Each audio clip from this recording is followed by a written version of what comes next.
ঘরে ছোট রানী এলো পদ্মাবতী, রাজার আরো 6টি রানীর ছিল না সন্তান, পদ্মাবতীর কোলালোতে মিলল সমাধান।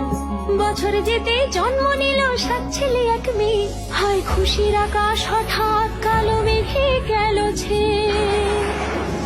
হিংসেতে যায় জ্বলে পুড়ে বাকি 6টি রানী, যুক্তি করে ঘটায় ওরা 7 কুমারের হানি। সুযোগ মতো 7 ছেলেকে মাটিতে দেয় পুঁতে, বাঁচে একা পারুল, ওরা পায় না তাকে ছুতে। ধাইমা বাজায় সেই মেয়েকে বড় করে তোলে, 7 ভাইকে পায় যে পারুল 7টে চাপা ফুলে।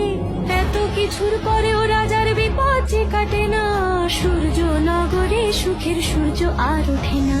হিংসা বিবাদ বিচ্ছেদ আর প্রেমের কাহিনীতে পারুল বোন কি পারবে 7 ভাই চম্পাকে জাগাতে?